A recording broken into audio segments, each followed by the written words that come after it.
Everyone in this room, I said everyone in this room, God bless you, baby, God bless you, Pastor, is gifted, talented, and anointed. Everybody in this room. The difference is not everyone's disciplined, trained, and developed. So if you take a talented individual that's never been disciplined, never been trained, never been developed, and you put a basketball in their hand and they can make all the points they can, and they can do all the great, you put a football in their hand and they'll make touchdowns, they'll do everything, but when they get off the field, they beat their wife up. They crash cars. They're broke 5 years after they're out of the NBA or the NFL. It's because they were never developed and never trained. So they had a talent, but that's as far as it went. And sometimes in church it's the same way. We got talented people, but never been developed. And so sometimes it's going to be hard for people to really understand that because of where they are in their developmental stage. It's hard to explain to a baby what you're trying to explain to a 10-year-old. And sometimes that's what you got to consider. Is sometimes when people try to explain stuff to you, the reason why you don't get it is because you're underdeveloped. Amen, somebody. Amen. And so what I want you to understand is that this season of ministry, I believe that the Lord wants us to perfect the gifts that are within us. He wants for us to perfect the Ephesians chapter 4, the perfecting of the saints. The perfecting of the saints. He gave some to be apostles, and some to be this, and some to be that. For the perfecting of the ministry. And so our responsibility is to do that, is to bring us to a place of development where we're able to do those things in which God has called for us to do. And so what you're seeing at this table is people from all walks of life. All walks of life, from different circumstances, from different life choices, and so forth and so on. But what we all have in common is that we all desire for the Lord to have His way in our lives. Amen, somebody. Now, if you don't desire to have the Lord have His way in your life, you're probably in the wrong room. So I want to kind of set the table for you this week. We have a couple of people that are going to be visiting that are going to come and teach us and minister to us. But for like the first 2 days or so, I'm going to be your teacher. Pastor Middleton, my lovely wife, is going to be your teacher. Praise God. Amen. Can you celebrate my wife? And to each and every one of you, to all the pastors and to all the ministries that are here, we certainly thank God for you. We thank God for you taking this time out to be here. So I want to set a couple of house rules. So y'all ready? Okay, so number one, as a matter of fact, today is my 22nd year of being a minister. 22 years ago, I preached my child's sermon. It was a snowy, horrible day. 22 years ago, I preached the worst sermon of my life. Amen.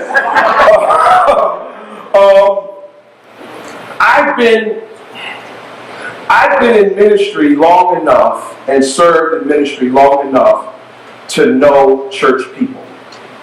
I have been for probably, I want to say, for about 20 years, a supervisor. So I've supervised, the last place that I supervised, I had 70 inmates and about 30 staff members. So from payroll to vacation time to sending people back to jail, to getting them out of jail, I did it all. So working with people in my secular has made me a better pastor. And I want to point something out to you. Whatever you're doing in the natural should benefit the spiritual. Give me some scripture to back that up. I'm glad you asked. Moses was a shepherd, and he tended to that before God put him in a position of leading people. David was a shepherd. Joseph He worked for his father. He worked for Potiphar. He worked for the jailer. He worked for Pharaoh. And he just got better and better and better. So your natural job should be able to spill into the job you do in church. How can you naturally help your church go to the next level? Now, what I discovered about church folk is that sometimes church folk will be so gifted and talented, but they'll just come to church every Sunday, hallelujah, and unless you ask them, what do you do? What do you actually do at work? You'd be amazed. Last year I asked that question, and I found so many people in the church that I pastored had master's degrees. I'm saying, how the ham sandwich are we going to keep them in the chairs? And they got master degrees. Oh no, I need you to do this. I need you to do this. Because again, the reality of it is that God will place you in a ministry because he has need of you. I'm going to say that to you again. The reason why he's placed you where you are is because he has need of you. The question that you must ask yourself is, am I fulfilling the need? So dealing with church people for quite a long time, I've learned that there are people that are easily offended. There are people that pick and choose what they're not going to like, what they're going to disagree with. They're going to pick and choose what they're going to fight against with the leadership with. I mean, it's amazing of some of the stuff that people come to church under the umbrella of them loving God and yet cause so much hell. Yes. So what I'm going to ask you to do tonight is take off your offense tag. Take it off. Because I'm going to offend you. So if you're already an offensive person, if what I got on, because some people, oh, I don't like what they got on. Oh, look. If every little thing people do bother you, it's not them, it's you. So I want you to take your offense button off. Someone say, I'm going to take my button off. So that means even when you want to push it, you ain't going to be able to push it because you took it off. Right? Because I'm going to challenge you in the next couple of days in your methodology. I'm going to challenge you in your method and the way in which you do ministry. And regardless of where you came from and who you were under, if you come to a church and you used to go to another church, it don't matter what they told you in that church. It would be like me getting a job as a general manager at McDonald's and then going there and telling them, when we was at Burger King, we used to have it our way. Listen, you better don't get me McMahon, I'm going to snap you in the head with a nugget, you better get up out of here. Can you imagine going to your wife or to your husband and saying, well, you know, my girlfriend used to do it like this. But the church is the only place where people think that they can bring someone else's culture and change your culture. When you come to a church, you are to adapt to the culture, not change it. And too many times, people will not understand the premise of them being a part of a ministry. So, like I said, I might offend you. I might say some stuff that kind of goes against the grain. I want to know, are you ready? Y'all ready? Okay, so we're going to start. And I'm going to give you an opportunity for some questions too. I'm going to give you some questions in a minute. Once I'm done. So Habakkuk chapter 2. Habakkuk chapter 2 says, I will stand like a guard to watch and place myself at the tower, and I will wait to see what the Lord will say to me. And I will wait to learn how God will answer my complaint. The huddle, I want to define what the huddle is. I thank God for my son Maurice. My son Maurice is an avid football fan.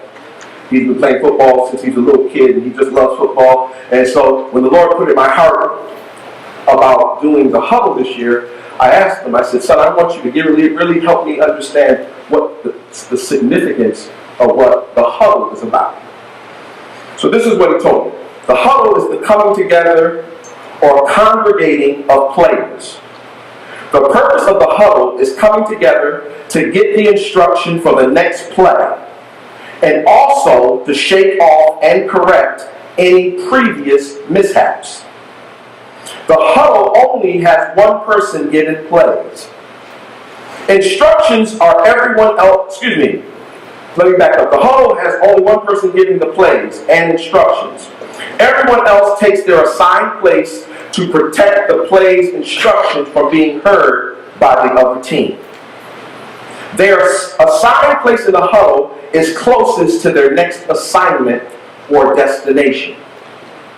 The huddle is vital to the success of a team. The vision and game plan can change due to unforeseen circumstances. Therefore, the commander and the voice of the huddle is the quarterback. His or her ability to deliver the plays, instructions to the team is of paramount importance. He or she has to have poise, confidence, unwavering faith in his or her team, and knowledge of what the defense is doing to stop the team's success. His inability to have foresight can be the difference between winning and losing. While the plays and instructions are being given, every person is silent and intensely concentrating on the quarterback. Once the plays and instructions are done being delivered, the team breaks in unison. This indicates that everyone has received the plays, instructions, and this alerts the defense that the offense is ready and coming for the next play. Now that was a lot of words that I just said to you. So, and just in respect to that, the huddle is to gather away from the line of scrimmage to receive instructions from the quarterback for the next down. It's to gather away the line of scrimmage to receive instructions from the quarterback for the next down. We're huddled up to hear what the quarterback has to say. He's going to give us instructions on what everyone has to do. And once that's done, we're going to break and we're going to do what we got to do. Every time your pastor has a meeting with you, every time your pastor gathers you to have a conversation, you should be quiet. You shouldn't be on your phone. You shouldn't be gossiping and laughing and chuckling with your friend, because you understand and recognize they the quarterback and they giving me plays. And I need to be able to know exactly what they're telling me so I don't ask them again next week or 2 months later or a year later because I wasn't listening. So it's important to understand that when you're huddled up, you have a responsibility. Amen, somebody. Amen. Now I want to give you a ministry huddle. Y'all ready for this ministry huddle definition? And this is mine. This is R.L. Middleton Jr. Version. All right, y'all ready for this? This is what it says. It says that it is to gather away from all types of broken philosophies, to receive instructions from the pastor for the next level of disciplining and developing in order to make the next down. So when you huddle up with your pastor, you're going to have to cast down all your philosophies, see, that's what the Apostle Paul talks about when he says, for the weapons of our warfare are not carnal, but mighty to pulling down strongholds. The greatest warfare that we experience is in our thought process. And sometimes our philosophies and the way we think things ought to be done need to be removed so you can hear what your leader is trying to tell you to do. Because in order for you to be able to make the next down, somebody got to lead. Look at your neighbor and say, somebody got to lead. That's important. Now, I want to point out a couple things to you about the huddle. The first thing that's very important for every leader to comprehend and understand is that you must listen to hear. Listen to hear. My bishop, he lives in Memphis, Tennessee. He's from Connecticut, and he has a very thriving financial business. So he's a financial guy, and so he's very busy. And I have to make appointments to speak with him. So I can email him on Monday, say, "Hey, Bishop, I need to talk to you about blah blah blah blah." You email me back. All right, call me. I'll call you at Wednesday, 11 o'clock your time, 12 o'clock your time. All right, cool. So when he calls me, number one, first thing I'm going to do is I'm going to write down everything I want to talk to him about, because he's a busy man, and I'm not going to waste his time. Hello? But when he calls me, I'm not going to be distracted by anything else because he's a busy man. Amen, somebody? So I'm listening to what he's telling me. I'm writing down what he's telling me so that I won't look like an idiot and call him back a week later and say, "Remember we was talking last week? What did you say?" Because he don't have time for pastors. He doesn't have time to pacify and baby pastors. He definitely ain't got time to pacify and baby bishops. And so the higher you go, there should be more of an accountability and being able to know what you're called to do. There's nothing worse when a parent got a hip baby that she's carrying and a little one, and the little one that can walk, got teeth, and can use the bathroom by itself, won't be picked up too. Won't be baby too. Why? Because mama is giving too much attention to this little baby, and I deserve that same attention. Even though I'm 6, I want you still to pick me up. And sometimes pastors are killing themselves carrying 6-year-old leaders, pacifying them, making them feel good, making them feel happy. Because again, the reality of it is that our job as leaders is to listen to hear. What is my leader telling me to do? Now, because y'all are leaders, I don't need to have to explain the whole direction of the fact that, because I know members will struggle with, well, he ain't God, she ain't God, so y'all leaders, so y'all should be above that. The reason why you are under a ministry is because God called them to lead it. Amen. And there's no one that supersedes the leader. Amen, somebody? Amen. So we don't have to worry about me having to think that you're saying, well, why I got to listen to them? Because they're your leader. Amen. And if you don't want to listen to them, you won't lead. That's right. I'm going to say that again. If you don't want to listen to your leader, you should leave. Because if you don't, you're hindering yourself. You're causing a curse on yourself. Because if God ordained that ministry and you're fighting against it, don't you think God will get you? I'm going to ask y'all that question again. If you are hindering the ministry you're a part of, don't you think He's going to get you? And sometimes He is, and you just don't realize it. Because you blaming the devil for everything. And maybe it ain't the devil. Maybe it's your disobedient behind that he's calling you to reap what you sow. Can I get an amen in here? So here's the question I want to ask you about listening to hear. Y'all ready for this? Y'all ready for this? Why do some people come to church and get the same information other people get, yet they advance in ministry and the other ones don't? We both hear what the pastor said all year long. We all heard what they said. But I got it and the other 3 didn't. Or the other 3 got it and I didn't. Why is that? How could 50 people hear the same thing and only 5 people get it? Because people ain't listening to hear. People aren't listening to hear. Oh, I'm listening, but I don't hear you. Do you hear me now? Can you hear me now?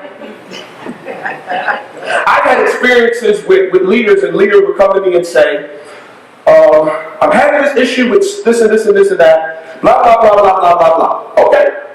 So this is what you do. A, B, C, D, E, F, G. Walk away from them. 6 months later, a year later, I'm having a problem with, I said, no. Because I told you 6 months ago to do A, B, C, D, E, F, G. Oh, yeah, I never did it. That's why you're still having that problem. because you weren't listening to hear. You didn't want to hear what I told you to do. You wanted me to co-sign what you wanted to do, which wasn't effective, because if it was, you would have never came to me in the first place. But whenever you're coming to your leader and they're giving you advice, take that as that's what you're supposed to do. Don't take it as, maybe I'll do that. No, that's, if you're coming to them for direction as a leader, and they give you direction, that's it. No, it ain't no, I gotta go pray about it now. No. You do what they instruct. Amen, somebody. So listening gives one's attention to sound. Listening gives one's attention to sound, and hearing allows you to distinguish the sounds with your ears. Do you know that even babies can distinguish people that have authority and people that don't? Yes. My grandson, he's 5 months, he's going to be 5 months, I guess, on the 8th. He's terrified of me. He's terrified of me. And we try to figure out, is it my bald head? Is it my beard? What is it? My daughter says, it's your voice, Dad. It's your voice. And the other day, he was sitting on the bed with my wife, and I was talking to him about his stomach. He said, his stomach getting all big, and he thought I was yelling at him. And he went poked out. She said, he thinks you're yelling at him. A year ago, we were dog sitting Maurice and Kaylina's dog, and my sons treat dogs like they like major human. So before the dog got there, we were very clear and explicit: the dog cannot go in the great room. The dog cannot go in the great room. The great room is our living room, and it's all white carpet. Well, the dog was there for about 10 minutes. Guess where the dog was? Laid out in the great room. Well, when I started yelling at my sons, the dog got up. It was like, get up out of here, and left. Because even the smallest of people understand authority. The question that I have to ask you today is, who has that authority for your ear?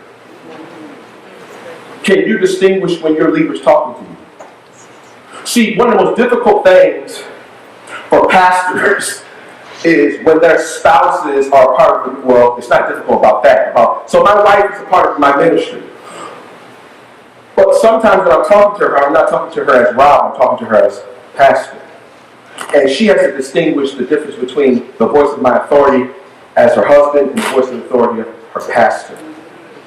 And sometimes that's hard for family members because kids just can't cut off, daddy, pastor, mom, what I mean? They just can't cut that off. But there has to be, sometimes the problem with leadership is you get too common with your leader.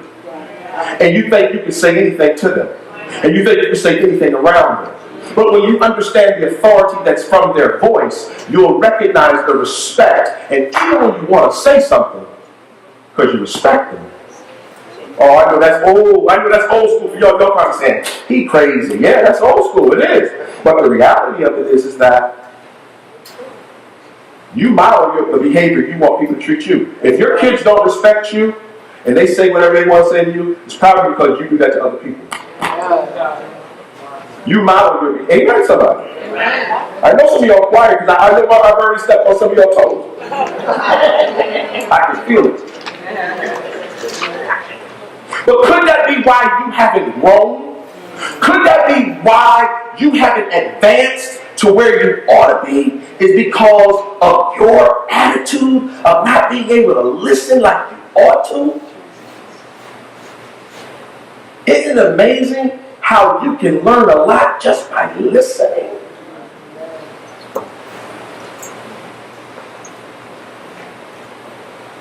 There was a man that helped birth the Pentecostal movement. W.J. Seymour. W.J.? Is it W.J. Seymour? For last name Seymour. I might be thinking about Willie J. Campbell. W. something Seymour. Before he got to Azusa Street, Lucy Farrow had invited him to hear the man that she worked for. She was like his nanny. His name was Parham. He was a Caucasian man, Seymour, African-American man, half blind. Parham is teaching on the baptism of the Holy Spirit. Seymour, uneducated, blind man, cannot be in the same room with other Caucasian men, sat outside in the hallway without offense and listened to what that man taught. And that helped him when God later on brought him to Azusa Street. Now, you got to understand history with Pentecostalism in the United States. When W.J. Seymour was teaching and people were being baptized in the Holy Ghost, he had yet not had been received himself. He was teaching something that he had not even had himself. But you know why he was so good at it? Because he listened. About a month and a half ago, I had to go to my pastor. I sat down in his house and I said to him, I said, I got to apologize to you. He said, why? What's wrong? I said, I need to apologize to you because I've taken you for granted. I said, there was a lot of things that you were trying to teach me and I didn't listen. And I'm paying for it now. I thought I knew. I thought I had everything that I needed to know. I said there were other things that you needed to pour into me, but I was too arrogant to receive it.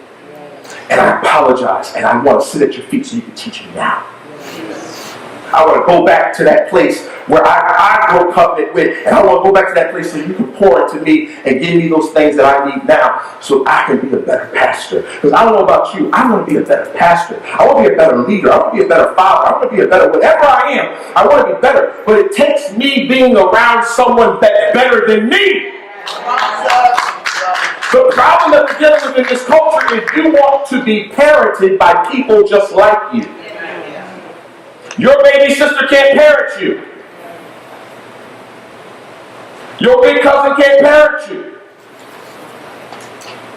Now, they might be able to hold you down for a couple of nights while your parents are out hanging out. That's called a babysitter. But when it's time to pay bills, they ain't going to know what to do. Ain't that somebody? So, I don't know about you, but I could have gone a lot farther if I listened to my mother's advice more. Anybody in here besides me? Back then, I didn't think she knew what she was talking about. You don't know what you're talking about. You old, you don't know what you're talking about. Anybody here know what I'm talking about? And now you say, man, listen, see, my mother passed away, so I give millions to be able to sit at a table with her, eat her fried chicken, and let her give me some advice. So in the ministry huddle, you're required to pay attention to the one that has the power to pass you the ball. There's always someone that has power to pass you the ball. There must be an authoritative voice that commands your attention. You must be willing to make adjustments once we get to the next down. Because you're not leading, you have to be willing to make adjustments when the next down is there and the leader says, we got to do this. We're going to have to change up. We're going to have to do that. We're going to have to do this. In a huddle, we don't have time to discuss your opinion about the play I just said. As a matter of fact, your opinion really don't matter. Know why? Because you ain't the quarterback. Now, I'm a father of four. I'm a father of four. I got 4 beautiful children. I love them all. But my children didn't run my household. And if I said, you go to bed at 9 o'clock, it wasn't how come? If I said, we're going to eat at 7, if I said it's going to be, and my wife put broccoli and whatever on that plate, that's what we have today. There's no discussion. There's no debate. You know why? Because you're the child and I'm the adult. I see how that's hard for some of y'all. Some of y'all didn't been wrong like that, y'all. I want McDonald's. I want a candy bar. I want go. That's why you sit down, because you didn't apparently do what you're supposed to do. So the question I want you to see here is that and hear what I'm saying to you. Listen to what I'm saying to you. You got to be willing to make adjustments. You got to be willing to make adjustments. If you're black and white, you're never going to be able to flow with an apostolic leader. That's the way we used to do it last year. That's the way we did it 4 years ago. So what? We ain't doing it like that no more. The Lord told me to go another way. This is the way we going. Either rock with me or go sit down on the bench. We don't have time to debate with what we're trying to do when we're trying to get to the next down. And there's people trying to listen to what we're going to do. Think about that. Think about that. So, here we go. Are you listening to your leader's head or are you listening to their heart?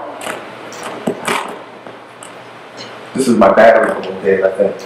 Are you listening to their head or are you listening to their heart? Because when you know the heart of your leader, even when you might misunderstand what they said, you know their intentions is always good. Listen, hear what I'm saying to you. I want you to stop because I want you to listen. If you're so easily offended by what your leader said, that if they say the one wrong thing, you leaving the church, you ain't really a leader in that church anyway. You just holding up space. Because I'm going to tell you now, my mama said a lot of stuff, and know what I did? I went to my room. One day I tried that. I'm leaving. She said, well, let me help you pack your bag. You want me to call your daddy? Where you going? Now, my daddy lived in Bridgeport, but he was a functioning alcoholic. So when I got to his house, all he had was milk, water, and pig's feet in his refrigerator. And I wasn't used to that. So I think I lasted there about 2 days. I was like, okay, Mom, I'm sorry. So sometimes we forget where we've come from. Sometimes we forget that where we are is where God wants us to be, and it's a good place. But if you're not careful, you will misunderstand the heart of your leader and judge them by the head. And so I'm going to ask you again, are you listening to his heart? Her heart? We're going to do a test right now. This is how you know. Name 3 things your leader has expressed from his or her heart in the last 3 years that they wanted to see happen in the ministry. Y'all got paper, write it down. 3 things that you've heard the heart of your leader say, I want to see happen in ministry. Goliath has God calls for you to take down. Every ministry got a Goliath. Every ministry has these big things that are in the way. What is God giving you charge of to help your leader and for you to bring that giant down? In other words, what are you doing? Because see, we take pleasure in being, I'm Sister So-and-so, I'm over the Peacock Ministry, praise the Lord. I'm apostle of the 3rd jurisdictions of the churches of the Latter-day Saints, of the Christian Brothers, of the KKK, and the BLW, McDLT crew. And we call them in titles. And no power, no authority, and no results. And so, who does God call as a leader? Who has God called for you to slay? So as the prayer warrior, are you slaying demons? As the music leader, are you coming up? I mean, think about it. What has God called for you to do? And are you doing it effectively? Because I'm going to tell you something. If you don't hear anything I'm saying to you, listen to this right here. There is one sentence that your pastor does not want to hear come out your mouth. You know what it is? Tadina knows. What is it, Tadina? You don't know? It can't be done. Oh, you want to make me mad? Tell me it can't be done. No, you might not be able to do it. You might not be qualified to get it done. That don't mean it can't be done. Don't tell me if I'm believing for something, you can't tell me, oh, that can't be done. Oh, the devil is a liar. I'm approved to you. So you want to make my toes curl? Tell me. Oh, I know you want that, Pastor, but it just can't be done. I don't want to hear that. Now that God's put it in my spirit and said it's going to happen. Y'all better hear what I'm saying to you. And you're going to have to ask yourself, are you giant slayers or what? Or are you ones in the back, curled up, scared because of what the giant is saying? I need some folk with a rag and a rock that's ready to come up to the front and say, give them to me, Pastor, I got them. And as leaders, you should be ready to take down the giants. Bishop, you ain't got to worry. No, I got that. I got this. And you got to ask yourself, what have you jumped in front of your leader and handled? He jumped in front of Saul. Said, nah, Saul, I got that. Saul said, well, at least let me put my arm on him. He said, nah, because I haven't proven that. I ain't qualified with that. All I need is what I got. All right. I don't need all that. You don't need to give me no certificate. No, I don't need no credentials. I don't need all that. What I need is an opportunity for me to show you that the God that I serve. Come on, somebody. Ask your friend that question and say, no, what does God call for you to slay? What does God call for you to slay in the ministry? Because all of us, let me tell you something. All of us have a David in us. You just need the right Samuel to pour oil on you. Now, the problem with many of us is we take our culture of today and we mush it in with the culture of back in the day. And so David was anointed with a horn of oil. So, what we do, we come up to the altar, we slap somebody a little oil on their forehead, something like that. But literally, this oil drenched and consumed his entire body. Anybody that got the presence of David within a week or so, they could sense that.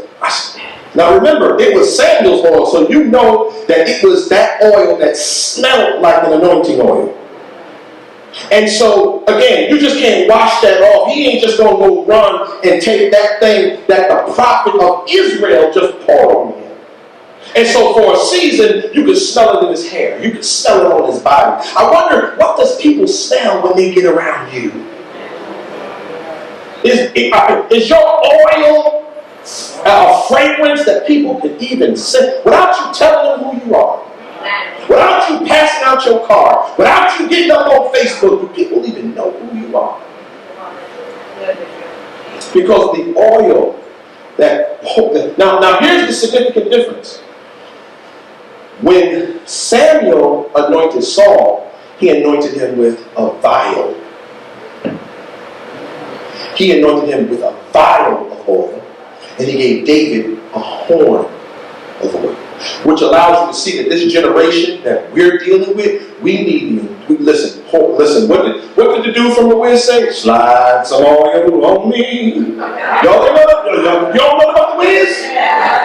Lubricate my mind. What Nipsey Russell said? I need all the oil that God wants to put on my. Amen, somebody. Now here's the thing that you must consider.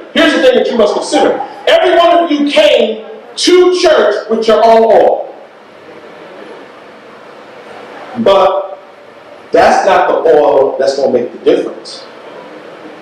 The oil that's going to make the difference is the one that your leader pours on you and pours into you. Because you, again, remember, it wasn't David's oil. Samuel ain't going, David, you got your oil? I know you're out here tending to the sheep. You got your oil right around here? No, he came with his own oil. So when you come to a ministry, they got their own oil. Your oil is going to mix with theirs. It's not theirs going to mix with yours. Does that make sense to y'all? And sometimes if you're not careful, you will think that you're more anointed than the ministry. And this is what people will think. If I leave, the ministry will fail. I remember my sister said that. I was like, well, I can't wait for you to leave. Because that demon is going to be proven wrong. The gates of hell shall not prevail. Amen, somebody. I don't care how great of a tea you made. I don't care how great of a thing you serve. The oil that's on you has a lot to do with the oil that's on the church. Respect the oil. Say that with me. Respect the oil. You got to understand that, because sometimes you will forget and you'll think that it's all about you, and it ain't about you. We are a joint body. We are jointly fitted together. So listen, I cannot sing but thank God for Chablis. So Chablis's oil connects with my oil. You follow what I'm saying? Trent's oil connects with whatever it is that you're good at. There's someone else that's just as good at something else. And when we all come together, that's how we flow. Trust me, it wouldn't flow right just with your little oil. We need a whole bunch of people collectively coming together doing what we do. And so you have to understand this. Now this is what I want you to consider. Imagine you the leader and you huddled up with a group of non-believing Christians. Imagine you the leader and you huddled up with all these people and don't nobody believe what you say. And everything you say, all right, we're going to do so. Why did I do that? How can we go over there? Why are we changing the time from 11 o'clock to 1 o'clock? And you got all these questions you asking in the huddle. We're about to go to the next down. Let's get to the next step. Let's get to the next down. So sometimes you could be focusing on the wrong thing, which brings me to my next point. Play your position. Play your position. Did y'all hear what I said? Playing your position is an area. See, position. I want to talk to you about position. Position is an area or point occupied for tactical reasons. So the reason why the pastor gives you this particular position is for tactical reasons. So he says, Terry, I am placing you as the parking lot ministry attendant. You're going to handle the parking lot. But every time I see Terry, he over there sounding. Every time I see Terry, he everywhere but where he's supposed to be. So how are we going to be effective in that level of ministry where people pull up and say, Dad, there was somebody outside, told me where to park, brought an umbrella, helped me come up out of the rain into the church. That's how I'm living. That's how I like to flow. I want it to be with pregnant ladies or ladies that got babies that, okay, you know what? Pull up right here. You get out, take your baby. We'll park the car. Here, park it right here. Here's an umbrella. I want to see that type of service for the church. So again, if Terry's the parking lot attendant, but he ain't never in the parking lot. Reggie on drums, but he ain't never on drums. He won't get on the keyboard. And he can't even play. He all he can do is twinkle, twinkle, little star. But he want to play organ so bad because Trent played. And he thinks because Trent can play it, he should be able to play it. No, that's not your position. If you only focus on your position because it's tactical, there's a tactical reason why you're there and no one else is. Because you're there, then that means someone else can focus on that. And because they can focus on that, someone else can focus on this. Stop focusing on what other people are doing. And when people burn you up by how they do stuff in their own position, it ain't got nothing to do with your position. Guess whose fault that is? Guess whose problem that is? Yours. Because if you stop focusing on their position, it wouldn't bother you. And what I noticed is that most people that focus on other people's position, they ain't even good at that position. If I were to give them that position, they would fail at it. They're not even good at it, but it's just the fact that they got it. It's like, why are you so preoccupied with Terry? Why are you worried about Andre? Worry about you. Because again, what you'll understand is that it's tactical. You're playing a part of the field or area where the player is placed so you can operate on a certain level. Your ability to operate on this particular level is vital. So you can't be distracted. Some people, as you are leaders and you're going to choose people to be under you, you have to be mindful of what people can and cannot do. So, you're over the greeters department. I need to recruit some people in the greeters department, and I think I'm going to recruit Brother Curtis. Now, Brother Curtis is a very nice man. He's always well dressed. He's very well spoken. But Brother Curtis don't know when to stop talking. So when the first person come in for Brother Curtis to greet, he gonna talk to them for 20 minutes, and 15 other people gonna walk by. And he's still focused on the first person. He's not a good candidate for greeters. If you talk too much, we want you to talk just enough. Hi, good morning. Welcome to the ministry. So glad you're here. Oh, that's a beautiful baby. Well, the bathroom's right there. The sanctuary's right there. And keep them moving. But if you're going to be talking for 20 minutes, you're distracted. And you're not playing your position. And then some crazy guy comes in with an M16, walk right by you. You don't even see him. How did the guy with an M16 get by you where you didn't see him? Well, first of all, the parking ministry, he was in the sound room. He was too busy talking to Sister So-and-so for 15 minutes. And you don't play your position. You don't play your position. Everybody needs to know their role and their responsibility. Because some roles, you can't come strolling in here at 11 o'clock. I don't know what time your service starts. You got to get there at 10 o'clock.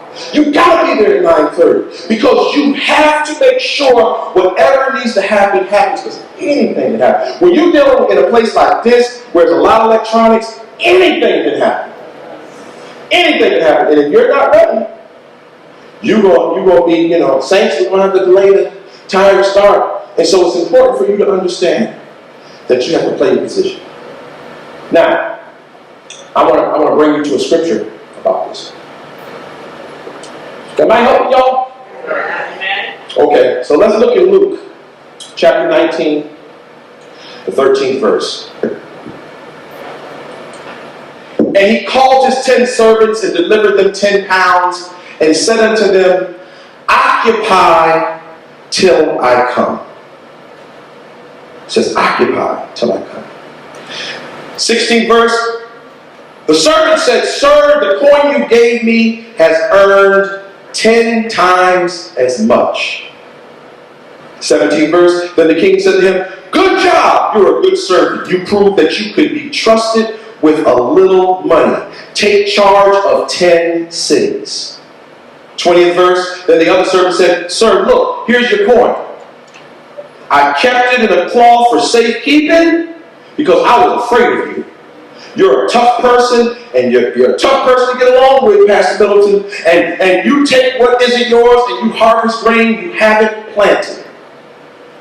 And the 22nd verse, the king says to him, I'll judge you by what you say. You evil servant. You knew that I was a tough person to get along with in the first place. You knew that I took what isn't mine and harvest grain I haven't planted. Then why didn't you put my money in the bank?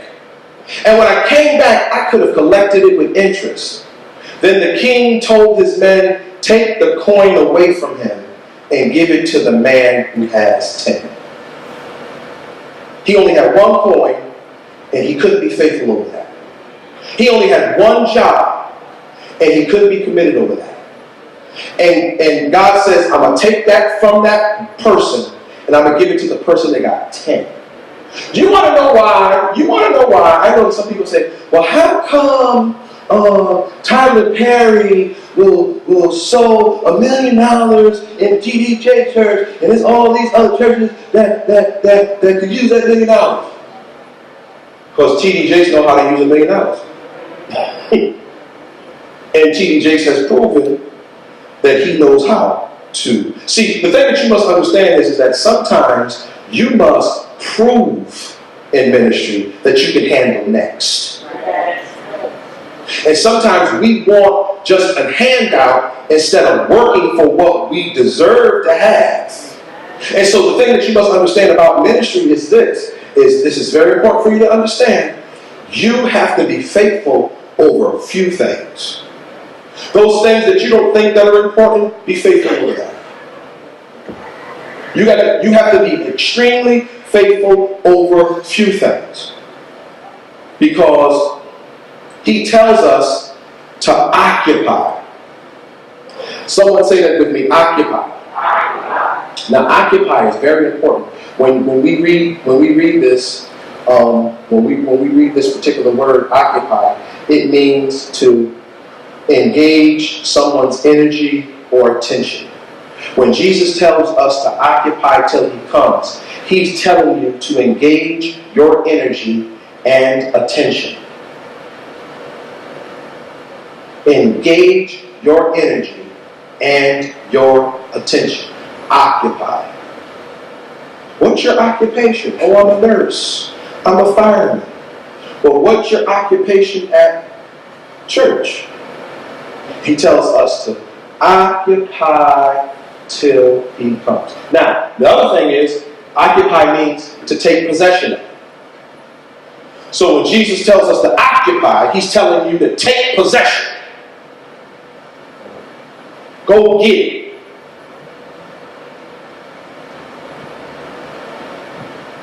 Occupy also means to reside in. So when you occupy something, it belongs to you. I'm living in it. I'm living in it. I'm occupying this ministry. I'm consumed in this ministry. And when you're consumed in something, you ain't got time to be worried about what someone else is doing. I'm going to Pastor Burke's church in a couple of weeks. It's the first time I'm going to be going there, praise God. And he's my spiritual son. I love him to death. But I can't be worried about what Pastor Burke doing, what he preaching about, what he ain't preaching about. Oh, you hear him over there? And some people, they so concerned about what somebody doing somewhere else. Mind your business. Mind your own business and occupy. Put more energy in what you want to be possessing. Amen, somebody. And the reality of it is that sometimes the reason why we're preoccupied with other people's stuff is because we ain't doing nothing. I'm too busy to be worried about what Furlough doing across the street, Brunson doing across the street. I'm too busy. I don't want to hear about what they're doing. And again, I'm not trying to be funny, but I celebrate what they do. But did you hear? No, I didn't hear. I don't want to hear. At my church I came from, me and my wife were always the last one to get the gossip. When we found stuff out, it was already done. It's like, no, I didn't know that. When did that happen? Oh, about 6 months ago. Oh. Because we didn't have time. See, back then, we didn't have cell phones. We didn't have cell phones. And see, back then, where the church where we grew up, where we were raised in, was in Bridgeport. We lived on Valley Street. And so we had to drive 30 to 40 minutes to our church on Sunday morning and Sunday night and Tuesday evening and Wednesday for choir rehearsal and Thursday for pastoral. And me, when I had to start working third shift, I would be there throughout the week at noon for prayer. And so I'm telling you, I was preoccupied because I was over this thing called Young People's Willing Workers. It was a teaching class that I taught at 6 o'clock on Sunday evenings.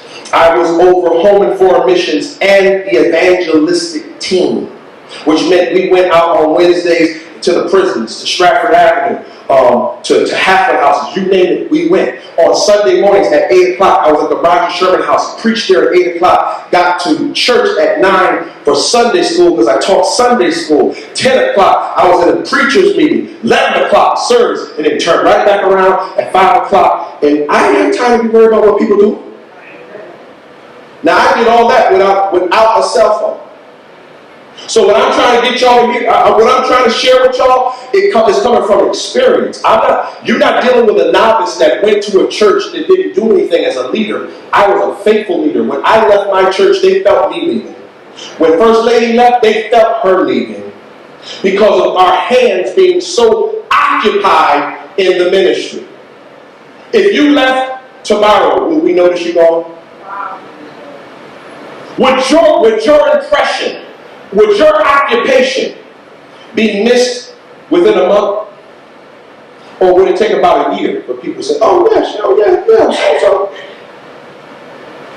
Because I'm telling you, you're going to be that effective in your church that when you ain't there one Sunday, girl, I missed you, where were you? I'm looking for your smile, even if it's just your smile. But as a leader, you have to ask yourself, and what am I occupying? Listen, pastors, what am I occupying? Now, if you are over the toilet cleaning ministry, be faithful over that. Make sure it's the cleanest toilets in Connecticut. People walk in and say, oh my Lord, this church got the cleanest toilet. I just want to come to church to do the toilet cleaning. Shit, man. Because before they hear the preacher, they got to go to the bathroom. Now me, now I'm 51 now, so I'm driving until I get to where I got to go. I go to the bathroom. I got to go. And you want to get me a buzzkill, let me get it. Woo! I have a weak stomach. And this is the house of the Lord. Got this big old name. The house of the Lord where the Lord resides and the Holy Spirit, blah, blah, blah, and you ain't got no toilet paper. Got this big old name. You all on Facebook, live streaming, but when I go to your bathroom, it's nasty. Come on to my church. Oh yeah. And then when I get there, I can't even, there's urine all on the floor. And I didn't even hear the preacher. And so I had to walk by the greeter that's preoccupied with the visitor that they attracted to. Hey girl, how you doing? Yeah, welcome to do the business. Yeah, you ain't married? And you so preoccupied with her, 10 people that walked on by, they don't know where they going, whatever. The ushers, they shouting.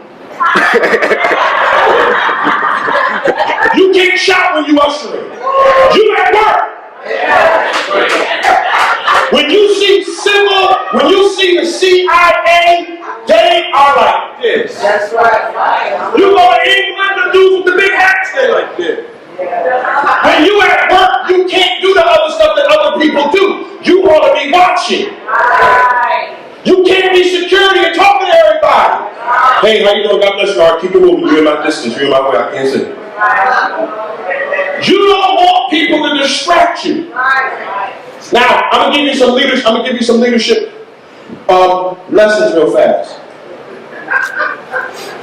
So he says, well done, my good and faithful servant. Thou hast been faithful over a few things. I will make you rulers over many things. Enter into the joy of the Lord. So, leadership rule number 1. Y'all ready? Never move someone up the ladder that hasn't mastered holding the ladder. Never, ever, pastors. I don't care who when they come here. Oh, pastor, you're so anointed. Oh, that message really blessed me. And I'm prophet Django Jones. And I'm from Alabama, and the Lord led me here to help you in ministry. All right. Well, I'll tell you what, Django. The toilets need some cleaning. Oh, that's so shy. I don't clean toilets. Well, I did. And if it's good enough for me to start like that, it's good enough for you to start like that. And when you're a ladder holder, you won't be quick to let people just come here and just ease their way up because they know how to talk. See, I'm from the streets. I know game. I used to tell my son, I said, you're talking slick to an old can player. That's some kindergarten stuff you trying to throw at me. I'm from the Ville. Come on. I used to hustle in New York. You ain't saying nothing to me. You got Romper Room, West Haven Hood stuff. This West Haven Hood. Come on. He finally just started telling me the truth. Yeah, you was smoking reefer. Yeah, man. It's in the car. It's over there in the corner. He just stopped lying. I was just telling the truth.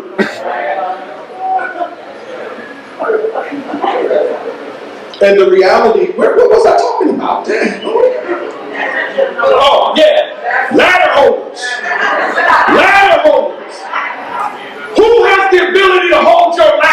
you're going up. Because they need to be able to stay right put because you are high. You don't need no joker. Hey, how you doing? You need someone that knows how to hold a ladder when storms come. I'm still holding this ladder. Oh, you a flunky, Terry. You sit there holding his ladder. He ain't nobody but a man just like you. Why are you sitting there holding this ladder? Because since I've been holding this ladder, I got a promotion on my job. I'm about to close on my house. There's some blessings holding this ladder, baby. And the question that you have to ask yourself is, who's holding your ladder? As leaders, and you got people under you, who can you trust to hold your ladder? And can I trust you to hold mine? Or are you going to be wobbling? Whoa, Pastor, I don't know about you. Because the higher I go, I'm not going to be able to explain stuff to you. Hey, Mike, make sure you do. So I'm going to need you to know what you need to do while I'm up there.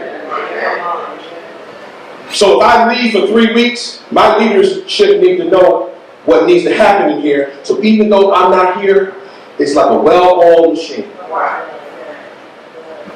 But if I got to explain stuff, I got to keep repeating myself over and over again. You done read the email, even though you got like you read it, but you didn't.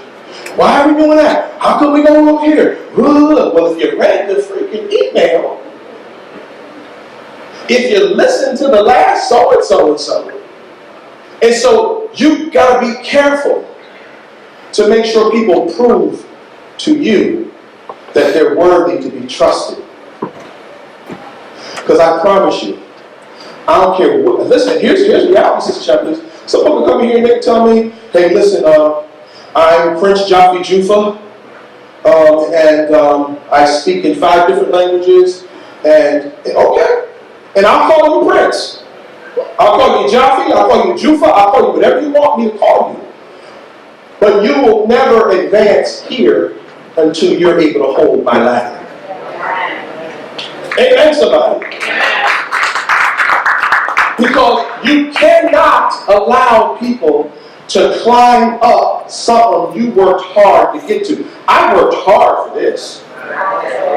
So you think I'm going to just let some jokers come off the street and just give me a couple of prophetic words and a couple of encourage and boost my ego and tell me my beard look nice and them some nice shoes you got, you smell good, and by the way, listen, she tell me that every day.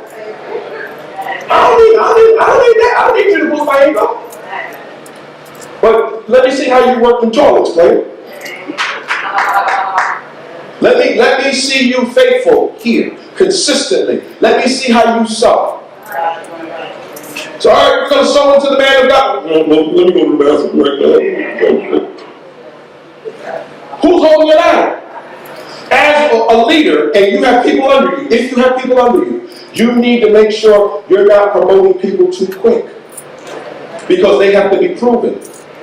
Amen, somebody. Number 2, be slow to hire, quick to fire.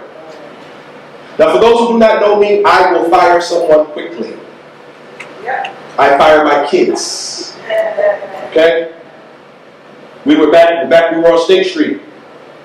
And Minister Woods was my minister of music. And he was trying to tell Clint to do something.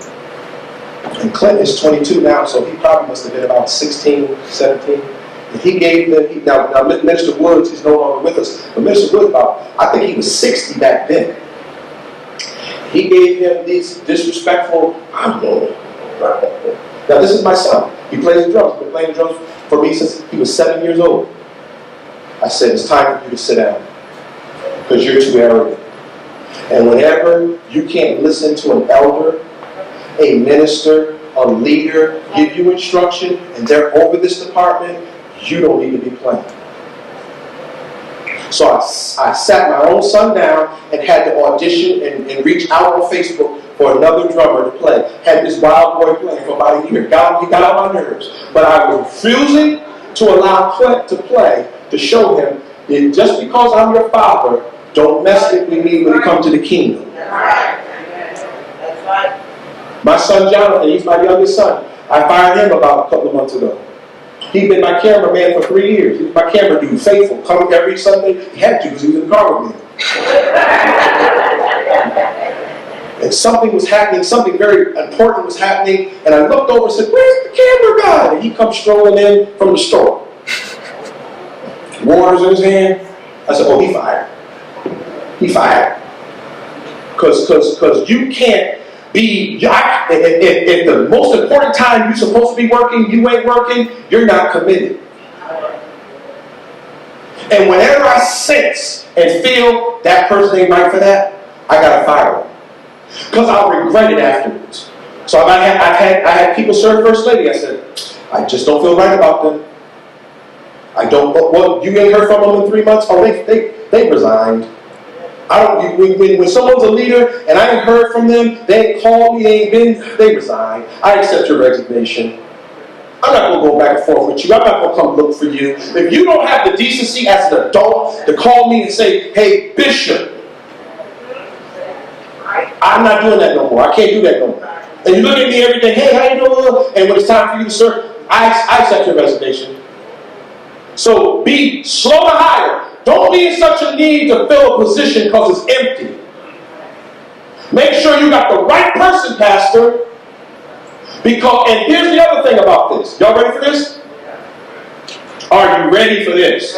Pastors, listen to me. To hear what I'm saying to you. Put a timestamp on their job. Because these African Americans, once they get a position, they think it belongs to them for the rest of their life. They swear up and down this day. You gotta pry it away from them sometimes. Like, I'm the one that gave you the job. So put a timestamp on it. You're gonna serve this position for 2 years. After that, we're going to be replacing you with someone else. And still, they're gonna be surprised. Yeah. You ain't show up at 5 business meetings and you over finances and you surprised you fired. That's crazy. And people will not do their job but still want the honor roll of that title. So don't be so quick to fill a position if you're not ready. Number 3, require all key leaders to be faithful. No excuses. I want to hear about your ingrown toenail. I don't care. Listen, I don't care. If you're going to take on this role, you're going to have to be faithful. Because it's required. You must be faithful. Now, if you're not faithful, you can't expect other people to be faithful. Now, you're a trifling pastor, and you come in late, you shucking and jiving, and you barely come in on time, and we don't know if you coming enough, then you can't expect nobody to be faithful. You got to lead by example. But I tell my leaders all the time, 98% of the people that serve under me as a leader, I live farther than them. And yet I meet them in church. Because that's who I am. Amen, somebody? And if I'm faithful that I'm going to be here before service starts, I'm at least going to expect you to be here by the time it starts or before it starts if you have that responsibility. Some people don't have to be here at 10:30. You follow what I'm saying? But there's some people that do. You the sound guy, and you rolling in here at 11:30, you say, praise and worship team up. They ain't got no sound on the monitor, they sit there trying to scream, you come strolling in. You don't need that job. You're not faithful over that. And you have to be honest. When your leader asks you about a job, you got to ask yourself this question. Am I faithful enough for that? Amen, somebody. Am I faithful enough for that? Okay, where was I at? So I was at number 3, right?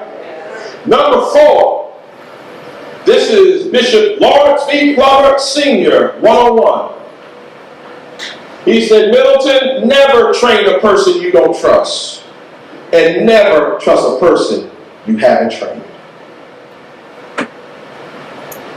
If you're not willing for me to train you, I can't trust you.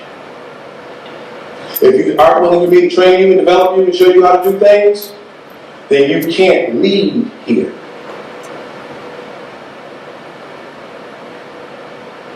So in other words, you have to have a teachable spirit. all of us need to have teachable spirits. Because all of us need to be taught by somebody. Can I get an amen on that?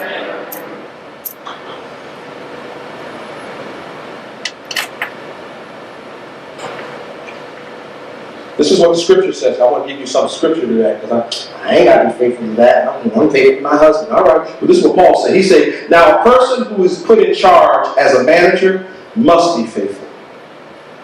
If you're going to have a job in the ministry as a steward, you must be found faithful. Now, here's the question that you must ask yourself. What's your level of faithfulness? What's your level of commitment? Because sometimes your level of faithfulness and commitment may not be the same as your pastor's, and you need to define that. You need to make sure you're clear with that. Because your faithful might be you show up at least twice a month. It's like, no, that's not really kind of what I call faithful. What's your thought process of what's faithful, of being faithful? Now, I'm about to have fun with y'all now.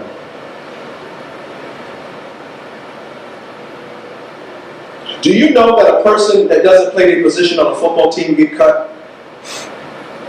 Y'all realize that, right? Okay. But a person that doesn't play their position in church well gets 18 chances, and the ministry suffers. Because the pastor just has a soft heart. Oh, I just have a heart for them. But the ministry suffers. But when I got to stand before God, God's going to say, how can you let the church suffer? Because God, I just had a good heart for Michael. Yeah, but we weren't effective. Souls weren't being effective because you allowed this. You know what I'm saying to you? We got to answer to what we do here. We got to answer to what we do here. So you can't get mad when you get cut if you ain't doing your position. Now, here's what I want to ask you. If you were on a team, no, scratch that. You are on a team. You on team Beacon Life. What's your name, your church? What's your name, church? Life Changing Ministries. Okay. Is there another church in here? Vision of Hope. You, whatever team you on, right? This is what I want to ask you as a leader. What string are you on? As a leader, are you on the third string? And I want you to write this down. I want you to write this down now. Are you on the second string or are you on the first string? What? And I want you, not what your leader thinks what string you on, what string you think you on. And we're gonna walk down the street a little bit about this, and I'm gonna help you out. I'm going to walk down the street a little bit with this again. I'm going to be dealing with your methodology and the way you think and the way you see ministry. Y'all ready for this? All that other stuff was my introduction. And Jesus, he says words like, you unprofitable, you wicked, you slothful servant, depart from me. He uses words like that when people make excuses of why they're not faithful over their ministry. Well, I hid it in a napkin. You read what he said. I hid it. Could you imagine you telling Jesus that? In my ministry, Jesus, I hid it in a napkin. For 42 years, I hid it in a napkin. And some of us, we hide it in a napkin. Some of us, we're not really fulfilling our true duty and role as a leader, and we keep second guessing ourselves. And here's the thing that I want you to understand. Whenever your leader puts you over something, that means they trust you. So stop tripping. Who cares what other people think? Do you know every time I appoint somebody in a new position or something weird or different, I always know there's always going to be the critics on the backside. Why did he do that? A few years ago, I made Mother Denise. Raise your hand, Mother Denise. Mother Denise is what, 32? How old are you? She's 37 years young. And I made her a church mother. Oh, so this is what this person said to me. This is what this person said to me. Well, you know, there's going to be a lot of opposition with that. Because you made her mother and There's going to be people that's going to be trying her, and there's going to be a lot of spiritual warfare, and I don't know, I hope she's able to do it. Now, mind you, I'm trying to be very nice. Y'all going to have to forgive me. I'm going to warm up by tomorrow. I might start cussing. No, I'm just kidding. I'm trying to be nice. But mind you, this person that said it was straight up third string in their position. They were straight up third string, and they were a leader, and they were a high-ranking leader, but they were third string, and they were too preoccupied about me making this young woman a mother. Because in their eyes, she needed to come in here with them big old hats on, and she needed to have false teeth, and come here, baby, come on. And we need mothers that have the ability to do anything and everything. Run, chase, get on their knees and pray, whatever. Come on, somebody.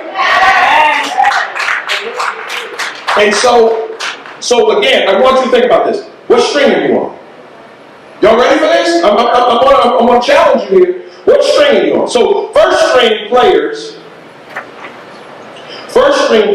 start the game, and they're considered to be the best players.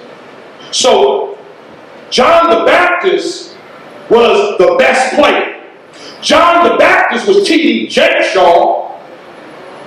Everybody was coming to the wilderness to see John the Baptist. He didn't have to go to them. They came to him.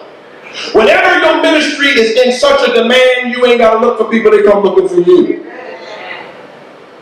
And he says, he must increase, but I must decrease. Learn this, leaders. Are you too focused on being big? John was willing to decrease so that Jesus could increase. He knew that his time and his ministry had made it to its final point, and I got to step back so now the man of God can do what he needs to do. Do you have that much confidence in yourself that you would literally have the courage to step back? Because the truth of the matter is that I remember when Sister Chapelise was a little girl. Sister Chapelise, how long have you been singing praise worship team? 12, 11? So she's 13 years old. So she's 13 years old, singing in the praise and worship team. She sang with some big wigs. She sang with Pastor Kim. Pastor Kim grew up in church. She sang in choirs and all that stuff. First ladies grew up in church, singing choir, And so Mother Ada and somebody else. And back then, when we was on Chapel Street, we didn't have. I didn't believe in the culture of paying for organists. I struggled with that, so I didn't have an organist. So all we had was Clint playing the drums, and so they sung a cappella a lot, which meant their voices could be heard. They weren't hidden under synthesizers and other stuff, so you could hear the cracks, the crevices, and everything. And so she sung. This little girl was singing with grown women for years. And so now she gets to a point, she had had a baby or two, and I say to her, all right, I want you to be the leader of praise and worship team. And First Lady was the leader, so I'm going to make you the leader. And what? Me the leader? What? I'm not qualified for that. And First Lady had to literally step back some. She had to get out the way. Sometimes the problem with us in ministry is when we see up and coming people, we don't want to get out the way. We have to be willing to give other people a shot. They got somebody. And you got to be able to learn how to, again, you done proved who you are. Listen, I ain't got nothing to prove nobody. At 51 years old, I ain't got nothing to prove nobody. I can preach, I can do this and that. I done did that, been there. The reality of it is, I want to be a great pastor. I want to pastor people and get them to where they want to be. I'm not trying to be known. That's why I don't do a lot of traveling. I don't do a lot of that stuff, because my assignment is right here. You got to know what your assignment is. But you have to be able to be so comfortable in your assignment that you can help other people get to their next level. Which means sometimes you got to back up a little bit and push them up. And say, here you go. And that's what Chevelise had. She had Pastor Kim saying, all right, lad, you can do it. First lady, all right, lad. And she had people check and all pushing her up. All right. And so when she finally got to that place of not being in third string, but first string, she advanced herself beyond them. Because eventually what can happen is you can supersede your teacher. But you still must respect them. Oh yeah, the reason why she's so good at what she does, she honors Pastor Kim. If Pastor Kim tells her anything, she's like, oh, Pastor Kim told me so. She doesn't have the attitude of who Pastor Kim thinks she is. I've been the greatest Christian leader. She honors what people tell her because she learned to respect the people that moved out the way and let her shine. Oh, that was good right there. So, anybody would dare to tell me what string you on? Or you want to keep it to yourself? Y'all want to keep it to yourself? Yeah, she said, yeah. So, I played third string. I wish Brother Elmore was here. I played third string, I played second string, and let me explain to you about strings. The third string is when you come into the church and you are a brother or a sister. The third string is when you come into the church and you are a brother or a sister. Now, here's some revelation for you. There are people that are sitting in this chair that have the potential of being great leaders, but they still struggle with being a member. And there are members that are in your church that sit in the chair every Sunday, every Bible study, and they have the potential of being the leader, but they're struggling. And I'm here to tell you, hear what I'm saying to you. I'm here to tell you that there'll be leaders that aren't ministers that are more committed than ministers. So don't please hear what I'm saying. Don't throw yourself away because you don't have a title as reverend and say, well, I'm not a minister, but you committed to what you're doing. And that's, at the end of the day, that's what counts. Because you can have some trifling behind ministers that could show up every time somebody wants to be seen, but ain't doing nothing with it. I remember, again, growing up in church, and it's time to do work. I had this one cousin, all he would do was make noise. It'd be time to clean up.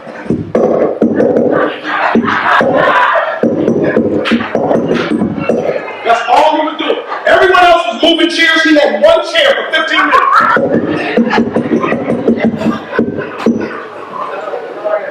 Because God has given me this gift of administration, of leadership, ever since I was young, I've always paid attention to detail. So some stuff that bothers me is because the apostle that's in me, it bothers me because apostles are focused on government. They're focused on order. And some stuff drives me crazy. And when I see things that are out of order or people that are out of order, it makes me... And so what I do sometimes is I don't look at people. Because if I look at you, I don't have a real good poker face. So, and I don't want anything to come out of my mouth. See, I ain't really delivered yet. I'm just being honest. I ain't there yet. And sometimes stuff, I say, did I say that? Lord, oh Lord, did I say that? Oh Lord. So y'all gotta pray for me because I ain't there yet. So in other words, I'm like Grandmaster Flash in the Furious 5. Please, baby, please. Don't push me, because I'm close to the edge. And it's like a jungle. Y'all heard. Keep from going under, yeah, somebody will be Googling that. Grandmaster Flash and the Furious 5? Did you say 5 or 4? So, what time? Okay, 8 o'clock. Okay, so, in my take a minute before you be a starter. But you have to be able to still understand the position that you play. And again, sometimes you won't start until someone gets out the way. Some people have to leave. Some people God will cause to leave and move on, start pastoring. Again, Brother Steve, Pastor Steve, and Pastor Tanya, I know them for a long time. And what I know them for is being faithful to their leader. If I didn't know any of their gifts, if I didn't know anything they did in church, I do know that they have always been faithful to their leadership. When I was a young pastor, I remember that couple and Maurice and Nakia Levy. Those two couples that stand out to me in that ministry of Bishop McFarland back in the day. They were faithful. So when they stepped out to pastor, I wasn't surprised. Because they had held the ladder so long, they knew what it took to go up. See, one of the reasons why you want to hold the ladder is because you want to see what not to do. Don't do the wrong stuff I do. And that's what the Lord telling me about. He said, listen, you got to be careful what you say and what you do. You got 3-year-olds that look up to you. You got 4-year-olds and 5-year-olds that think what you say is the thing. And you just can't stand up here and say anything because then they're going to do it too. And so we have a responsibility that when we take this, that we speak for God. And so I have to always, Lord, help me, please. Because I'm telling you now, I make mistakes, but I want you to understand this. If your team wins, we all win. And the objective, I want to ask you this question. Are you more concerning about your team winning or you looking good? Are you more concerned about the team winning? Because if you weren't concerned about the team winning, why do you always find fault with the way stuff done? Every time and you find fault in all of it. How many souls got saved? Do you know that? How many people got blessed last week? And what did you do? So I want you to consider this, because in the positions that I hold in the national level of my organization, I wasn't the best first string. And God has blessed me to move up the ranks because I was a faithful second and third string. When I came to the organization that I'm a part of right now, I started out for the first 3 years, I played the back. I didn't do anything. I didn't offer to do anything. I just learned. I learned my leader. I sat there and watched him. So within 3 years, I knew what he liked to drink. I knew that before he ministers, I got to sanitize this. I learned watching other people serve. So when it's time for me to get up close to him, I knew. He said, how'd you know that? I said, because I've been watching. And the thing that you must understand is that if you're not taking time out to learn your leader, you're going to get frustrated. Because you're trying to do it according to your way, and you don't understand the culture of the leadership. And so you're struggling with that because you're trying to do it your way and not do it the way they do it. Amen, somebody. You get a lot more out of your leader when you kind of do it the way they ask you to do it. And the pastors should be saying amen right now. Amen. Don't. So we'll see later on that one. Amen. Okay. So John the Baptist, I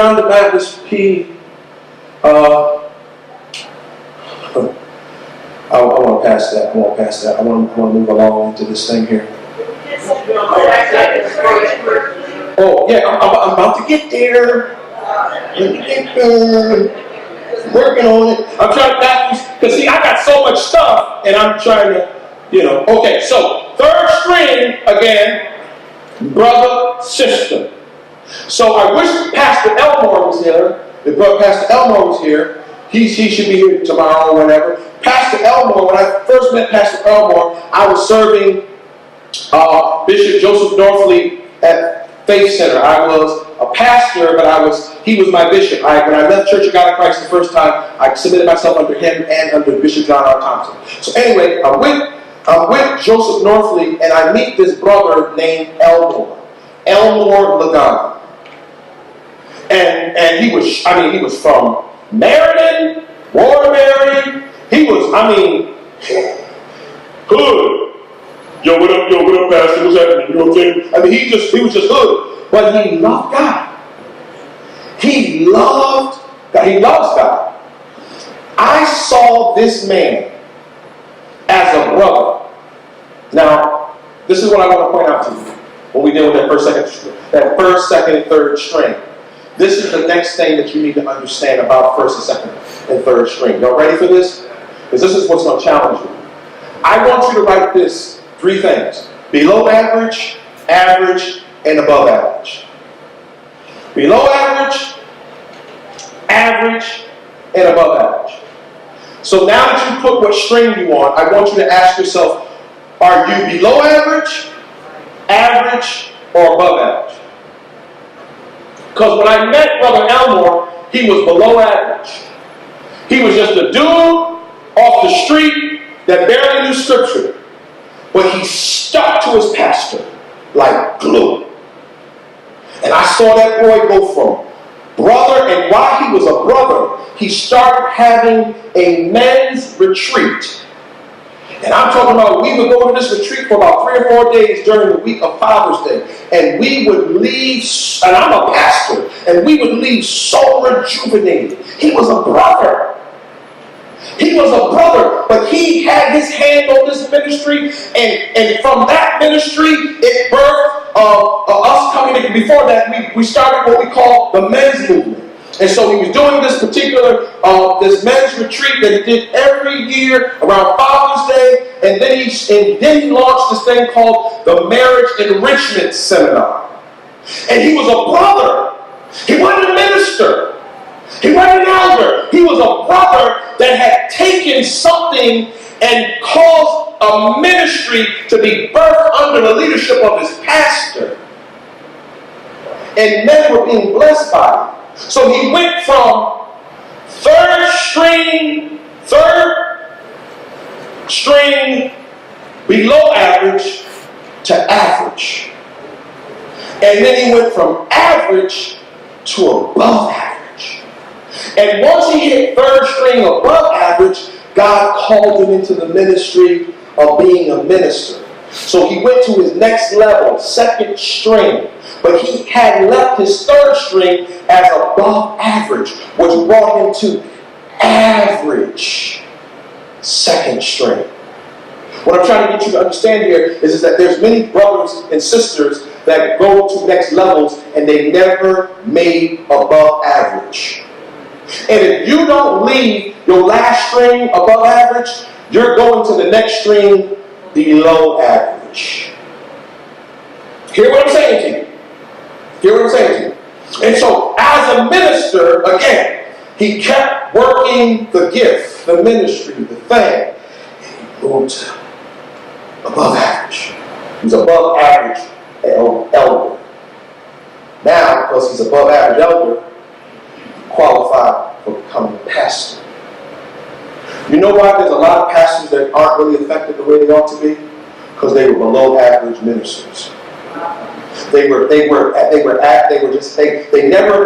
reached the above average. Now let me help you out. Let me help you out, ministers. Let me help you out. Let me ask you this question. This is how you're going to determine whether or not what average you're on, below average or above average.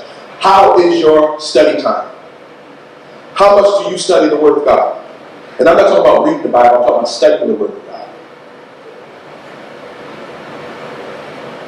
How often do you do that? What's your prayer life like? What's your consecration like? And here's the big one. When's the last time somebody got saved under your ministry? Not at church. Not at the altar. Not at the church. I'm talking about when the last time someone got saved under your ministry. When the last time you walked to Starbucks and you held up Starbucks? When the last time you went to the hospital and called a revival? Or are you more focused on, I'm Reverend so-and-so, and you put more stock in your title than your job? And so you're an average minister. You barely study. You only study when you preach. You are below average minister. When you only study when you got to preach, you are below average. Because by the time you get to the next string, if you don't understand the doctrines and all the things in which, as a minister, you're going to be preaching heresy. You're going to be preaching one thing and you're going to be in error. You're going to be operating in error. You're going to be misquoting text because you never took the time when you were on the other string to perfect that thing. Because you was too hungry to go to the next level. Stop letting people push you to the next level when you know you are below average. Ask yourself this question: am I average? Am I below average? Or am I average? People were telling me when I was on Chapel Street, you were going to be a bishop. The devil is a liar. I'm trying to be an above average pastor. Stop letting people push you into stuff you ain't ready for. And we got all these people, apostles and this and that, and they don't even have the authority that's in that thing. Because in the last string they were below average. The average church in America is 99 people and under. And I refuse to be average. I'm not an average guy. I'm not an average husband. I'm not going to be an average pastor. So whatever the status quo is, I'm always going to strive to go higher than that. And the people that are connected to me, I'm going to expect the same thing. You can't be mediocre with me. You're not going to mix well. Your oil is going to float to the top. Because the reality of it is that each and every one of us starts off with third string, we go to second string. The question is, what string you want? And are you ready to go to the next level? And if you're up again, ain't nothing wrong with being below average when you start out. But the problem is, if you're below average for the last 5 years. So I'm just coming in the ministry. I might be below average.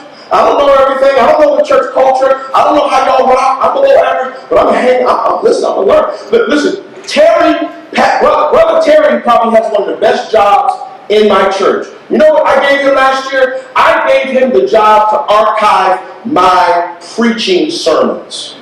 This man in 12 months has listened to sermons that I preached all the way back from 2003. So he'll call me up and say, man, I listened to so-and-so, and start breaking stuff down that I done totally forgot about. He has been able to digest and to get information that there's a lot of people that never been able to get. He says, now I know why you do what you do. Now I see what you're saying. And man, you were talking about that 10 years ago, and now I see what you were saying. You talked. And again, that's the thing that you must understand. Are you listening to hear? Does that make sense to y'all? Because the string, someone say the string. The string makes all the difference. The string makes all the difference. What? And you got to be honest with yourself. You got to be honest with yourself. What string am I really on? How effective am I? Because I know there's probably some people that's crossed out their string on the low. After I start talking, maybe I'm not first string. No. I barely read the Bible. Okay, yeah. No. I pray once a month. Okay, yeah.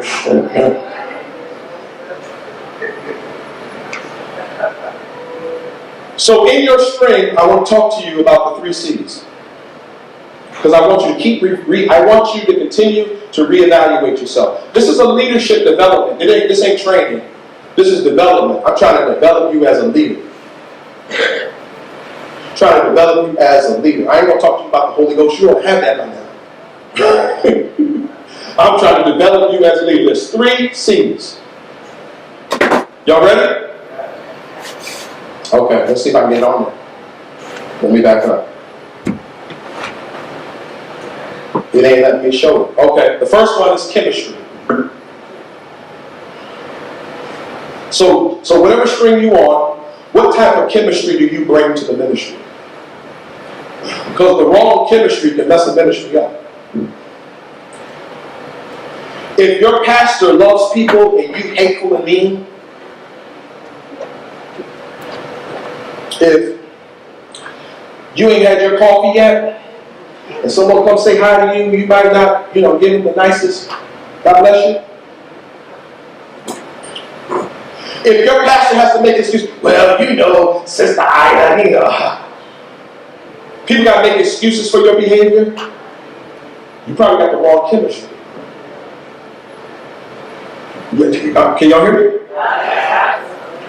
Can you think of somebody that you know that their chemistry is a little bit questionable? Do me a favor, nudge your neighbor with your elbow and say, I hope it ain't you.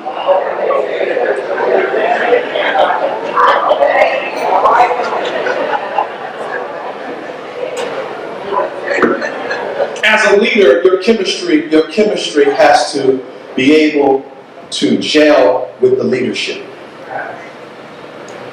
Now again, I understand we come from down this table, down here, we come from, every walk of denomination, life, and all that stuff, and we come, great ministries and stuff like that, and that's fantastic. But that's not, a lot of times that was our foundation, and now God moves you to something else.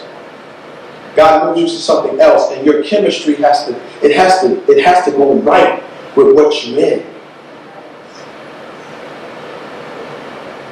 Now, your music that you singing, the music that y'all sing is Hezekiah Walker and John P. Keenan, who I love. Anybody know me? I love choirs. I wish we had a choir. Wish we had with the. Wish we had it. I'm just waiting for the person that God's called for them to be able to do it. Amen. Because Sister Shepard can't do it all. If she leading the praise and worship team, you know what I'm saying? But my point to you is that the chemistry of this ministry, I'm using this as an example, is John P. Keenan and Hezekiah Walker. And won't he make you inside? Won't he make you? Now you coming in here, we're going to do Travis Green.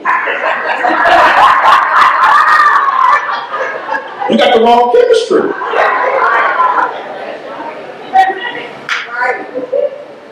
You have to know how to see what makes a great leader is being able to walk in an environment and say, okay, see, I'm the type of dude, you put me in a Baptist environment, I'm going to flow with that chemistry.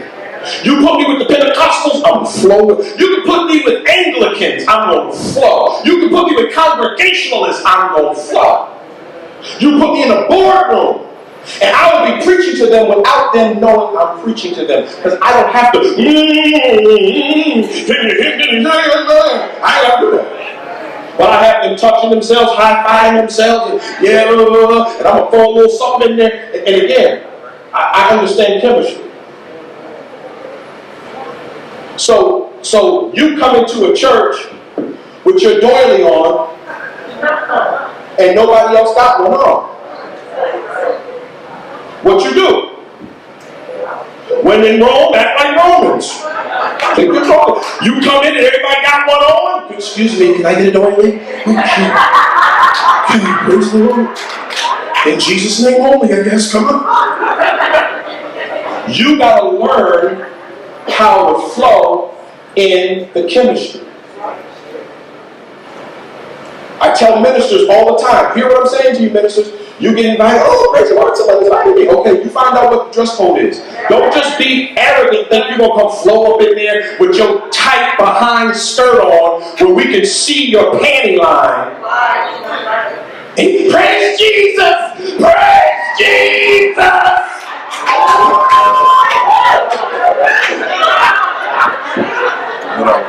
No, you figure out what's acceptable. Because some people, their chemistry ain't right. It's like, is that the spirit of Jezebel up in there? Oh, mama, somebody, oh no, Jesus. And you got to know the chemistry of a ministry.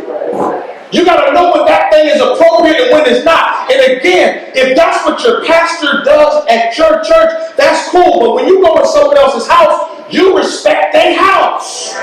So you can't come to someone else's house and say, well, my pastor, this way my pastor. No. You can't do that. Years ago, I was doing a funeral for someone, and I had my friend come with me, and my friend Bishop, he's a bishop now, Bishop A, but back then he wasn't a bishop, neither one of us was. This is the crazy thing. We used to tease each other and call each other Archbishop, Apostle, and all this. We used to tease each other with that stuff. And then when he became one, I said, And then when I became one, I was like, oh, that ain't funny. That ain't funny at all. But I remember we were in Trinity Temple, and we were marching in, and he had a black clergy shirt on, but he had a gold chain on. I said, take that off. Take that off. Why? Because you're in Church of God in Christ, and the only people that wear gold chains are bishops, and you ain't one. It is disrespectful. Again, you need to know the culture of the house you're in, because you can be disrespectful for not even knowing it. Some churches don't want women wearing pants. You gotta respect that. This is like 2019. So what? Respect the house. God bless you when you respect the house. Amen, somebody. I don't want to be the dead horse with that, but I want you to understand that. Number two is competence. Competence. Oh my goodness, my time's almost up. I'm having fun. Are you competent at your job? Can you do it? Can you do it? I feel led to be a part of the administration team, but baby, you don't know what a vowel is. You can't even talk proper English. Good evening, beacon of the light. Happy my birthday, happy birthday.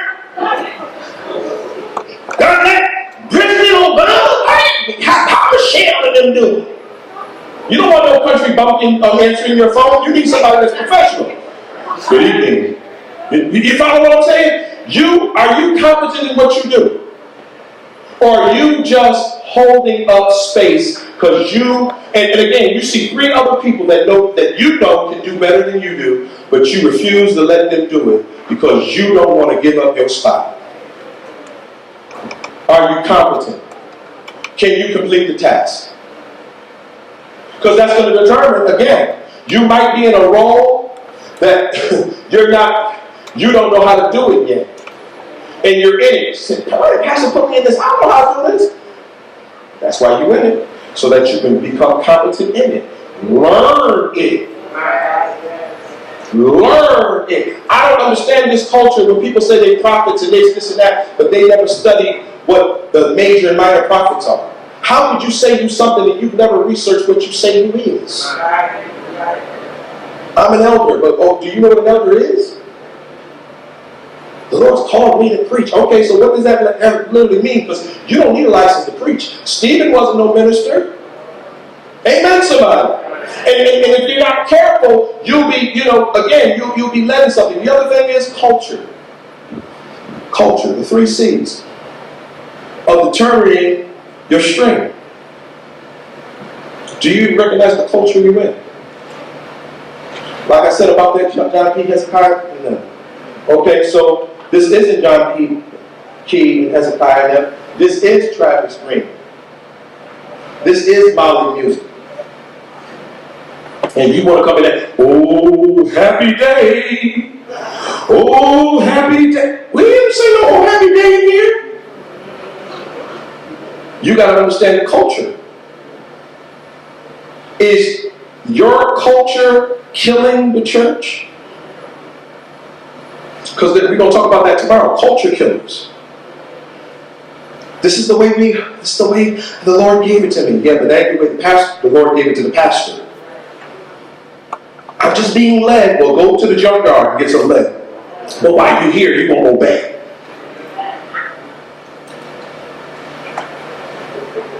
You got to understand the culture. You got to understand the culture. In the last culture you were in, the pastor was a henpecked husband. And even though he was the pastor, the wife ran him. And so people just kind of did whatever they wanted to do. Now you're in a ministry where the pastor is a bona fide alpha. How are you going to submit to that authority when you're used to a man that doesn't even know how to pray? Amen, somebody. How are you going to submit to that when you're used to a woman that's so sassy and all she wants to do is let her friends do this and that, and now you got a woman of God that's saying, no, baby, I need you on the altar, and you need to be praying. You need to shut your mouth, you need to pull your skirt down, and you need to pray. I'm called to prophesy. No, you call to pray. Shut up. Can you handle that? Can you handle that culture when you're used to running amok? It's so funny watching my grandkids transition from their home to my home, because stuff they can do at their house, they sure can't do at mine. Because it's a different culture.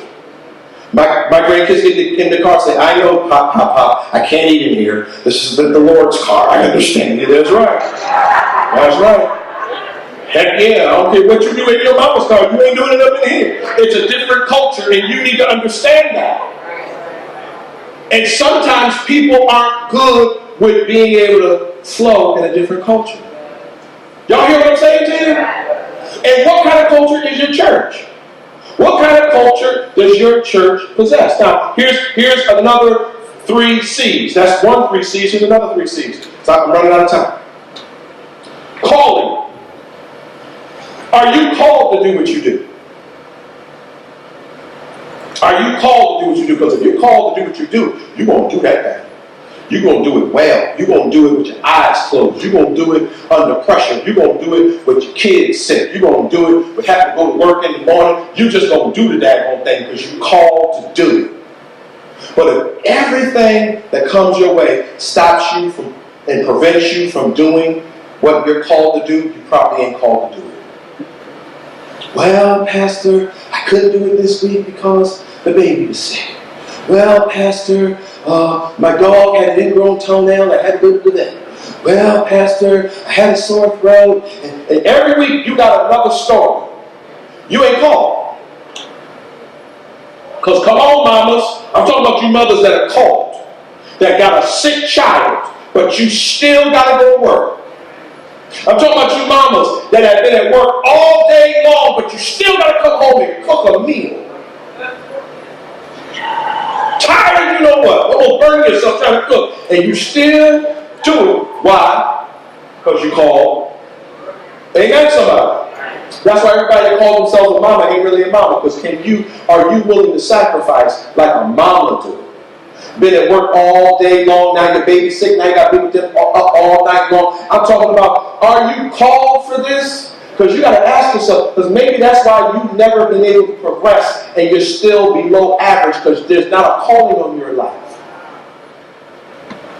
When I started in ministry, I promise you, there was a whole bunch of men in ministry when I got there. There was 3 elders and there was a whole bunch of men in church that had been there before I got there. And when I got there and I looked at all these men that were unspiritual, that couldn't cast a flea out of a gnat, I said, I will not hang around those jokers. I'm going to hook up with the ministers. And I spent my time of being taught and being mentored by the elders. And so when it was time for me to step out and do what I had to do, nobody was surprised. Because I had put myself around people that were called to do what I wanted to do. Who are you hanging around with? And please hear what I'm saying to you. You can't just hang around your girlfriend that keeps complimenting you and telling you how anointed you are. That ain't good enough. There's 3 types of people you need to have in your life. You ready for them? Number 1, you need people that you pour into. People that are under the average of who you are that you can help and pour into. Number 2, you need people that are on the average level of you are, that see what you see, do what you do, and live what you live. And the 3rd person is the person that's over you, that has the ability to pour into you, that can tell you got a booger in your nose and you won't get mad. And tell you your breath stink, you're wrong. You treat your wife wrong. You got a bad evil spirit. You're gonna lose your husband if you don't. Can you handle those 3 types of people? Because some people only want people around them that's telling, ooh girl, you good. Ooh man, you smart. No, I need somebody that's gonna pull me up. Now let me help you out. Below average dudes do not want to be around above average guys. Average dudes want to be around above average guys because they realize that's their next level. And man, that's how you treat your wife, and that's how you roll. Oh man, that's what I want to be. But low average dudes, they don't want that because you make them look bad. Because you remind them of how sorry they are. Because they ain't trying to do nothing. He make me sick. When people make you sick, it's because they remind you of what you ain't. Hear what I say to you. The people that are in ministry that you don't like, that get on your nerve, and everything they do, you highlight, you want to look at what they're doing wrong, it's because they're doing something better than you are. And you're bothered by it. And instead of you being man or woman enough to say, I'm below average in that, and they're excelling. And instead of me being jealous of them, I don't want to be around them so they can help me. Come on, somebody. Ask yourself, now, is that true for you? Now, so I said calling, right? Did I say commitment? Okay, so you got to be your commitment. Your commitment. How committed are you? Because that's going to determine your strength of how you move to the next level. How committed are you? You got to be honest with yourself. You come on now. Some people, they about as committed. They can commit to like 2 months out of the year. The rest of the months, you ain't gonna see them. They're not gonna fulfill that responsibility. How committed are you? If I had more time, I'd talk about that. But the other one I want to point out to you is capital. Someone say capital. How much are you worth in the kingdom? How valuable are you? What kind of commodity are you in the kingdom? Like I said, if you were gone tomorrow, would we even miss you? Or would it be like a couple months? Oh, shoot. Elder White ain't been here? Oh, okay. Where's he been? He died. No, that's the devil. That he ain't died. But my point to you is, will they miss you? Because see, your value is determined by how much you're worth, how much you weigh in the body of Christ. How heavy are you? Do you know the anointing deals with the fat, the yoke, the fat, the breaking of you're so fat that they can't even yoke you up. How heavy are you? How much do you weigh in the body?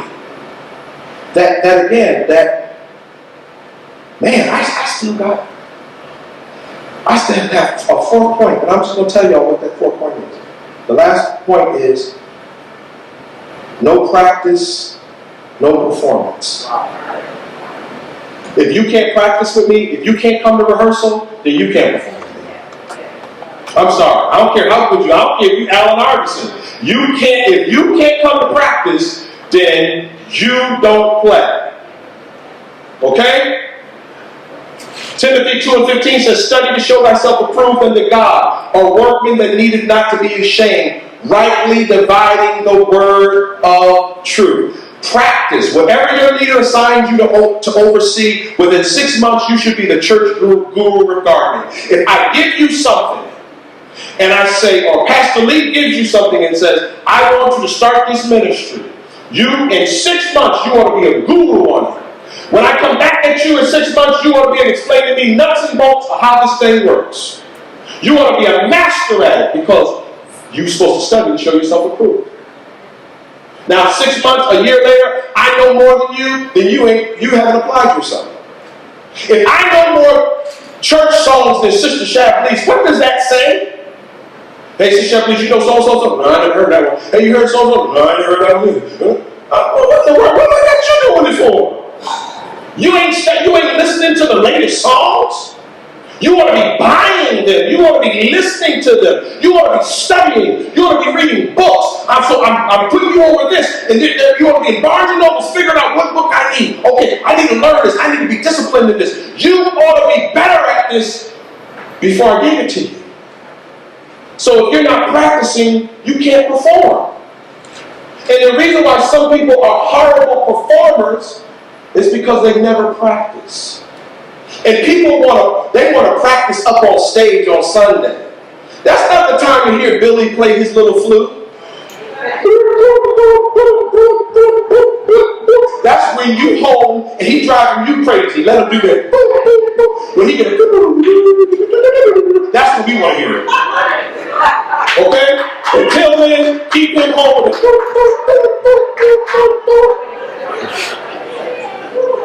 and people will get upset. They ain't letting me get up yet because you ain't practiced. You ain't good at what you think you're supposed to be good at. And you'll know you're good at it because people will pull on you. You'll know that you have perfected it when people start having a demand for that. All right, so I gotta go.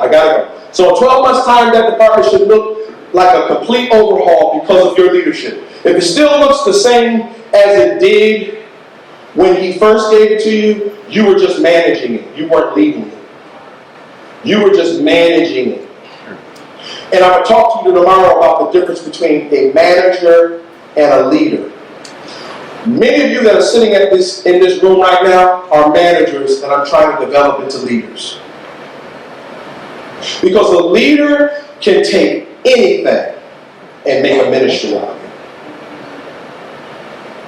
So it don't even have to exist in the church. I say, all right, Sister Steph, I want you to make a cupcake ministry. Cupcake ministry, Pastor? All right, that's what you want? Okay. And 3 months later, all right, cupcakes, here we go, we got cupcakes. We got vanilla, we got chocolate, we got strawberry. Dad, and she might not know how to make a freaking cupcake. But she knows how to make one, and she knows how to make one. And a good leader can sift out people that have potential and say, girl, I had one of your strawberry cupcakes last week. I need you to make me a dozen for next week. All right, you got me? Hey, girl, I tasted that chocolate chip. A leader knows how to pull on other people. Ain't nobody getting with me. Ain't nobody. I want to kick someone in their shin when they tell me that. Ain't nobody responding to my email. They don't respond to mine either. Ain't nobody getting with me. Well, probably because you don't get with me. Because people mirror your behavior. Did that make sense to y'all? I gotta go because here, the last thing I want to say to you is that identify quickly what you're good at. As a leader, be honest and say, I'm real good at this, I'm real good at communication, I'm real good at this, but I'm horrible at that. And when you discover what you're horrible at, Mahogany, you gotta say, Janessa, you know what, girl? You good at this. I'm bad at this, you good at that. Find you a number two. Everyone in here needs a number two person. You need a number two. But that means you're going to have to pay attention. You have to look around. And your number two needs to be smarter than you in a thing that you can't do. It don't make no sense of both y'all being qualified in the same thing. Y'all just wasting time. Oh yeah, the reciprocal of that Exodus. Come on, we don't need you two smart geniuses doing the same thing, bumping into each other. No, I need somebody to know how to work that daggone sound machine. I need somebody to know how to work this. I need people that are skilled in different areas. So stop trying to find someone just like you and find someone smarter than you. The reason why your pastor picked you for the job that you're doing right now is because they believe that you are smarter than them in that job. Because let's be honest, when a pastor first starts a ministry, they do everything. There ain't too much stuff I ain't did. I was the usher, the nurse, whatever I had to be. At that time, I was the DJ, cleaning the table over, preaching, hold on, in the name of Jesus. So when people start coming in, I learned, oh man, he know how to do that. Oh, she know how to do that. Okay, come here. And again, you have to understand this. As a leader, the reason why sometimes you're frustrated because you don't know how to ask for help. You don't know how to ask for help. And if you're not personable enough, you'll never get help. You got to be personable enough so when you do ask for help, they will look at you like, you ain't spoke to me in 3 Sundays, Negro. Now all of a sudden you need me to help you take out the trash. Because you know people do that. They ain't said nothing to you for 3 weeks. They'll walk by you looking at you. Could you help me with the trash? So you better learn how to be friendly. You better learn how to be a friend to people. Because as a leader, God's expecting you to be productive. Come on, put your hands together and give the Lord a big hand.